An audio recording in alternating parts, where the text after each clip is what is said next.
Since the arrest of ISI suspect Arun Selvarajan, people of Sri Lankan descent living in Tamil Nadu fear of becoming targets of state authorities through practices that might result in profiling.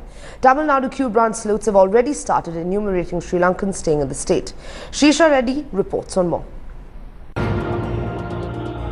For this 54-year-old man, returning home late is a nightmare. The reason?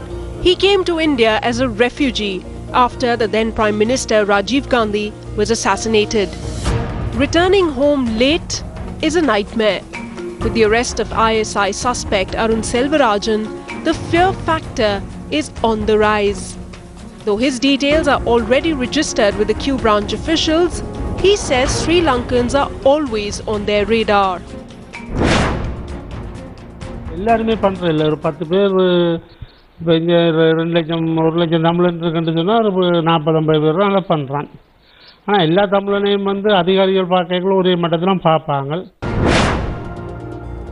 According to police sources, there are at least 65,000 Sri Lankan Tamil refugees in the 114 camps in the state and more than 12,000 Sri Lankan Tamils with passports that are settled outside of the camps.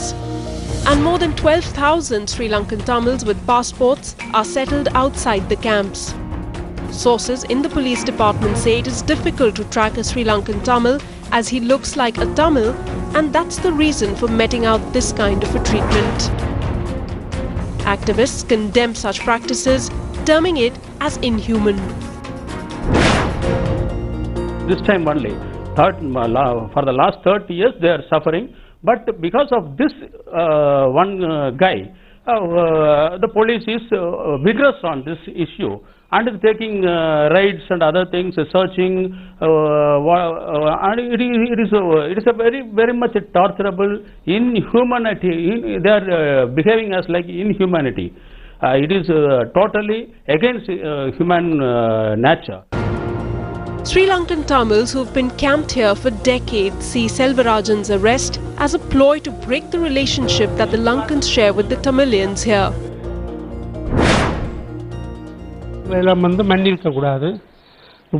செய்யக்களை சில உள்ள இலங்கார சகோதர சதி வேலையாக கூட இருக்கலாம். இங்கே உள்ள தமிழனுக்கும் இங்கே உள்ள போலீஸுக்கும் இங்கே உள்ள இலங்கை தமிழனுக்கும் ஒரு விரிசலை உருவாகி இந்த இப்போ எங்களுக்கான இந்த கட்சிகள் குரல் கொடுக்கறதை நிப்பாட்டுறதுக்காக இலங்கை அரசாங்கத்தில் இன்டெலிஜென்ட் கூட இந்த வேலையை அருண் செல்வராஜன் மூலியமாக செய்திருக்கலாம்னு நான் நினைக்கிறேன். As Selvarajan had got Indian passport influencing the government officers, the Q branch officials have now started monitoring the movements of the Sri Lankan refugees and say enumeration will help them update their records.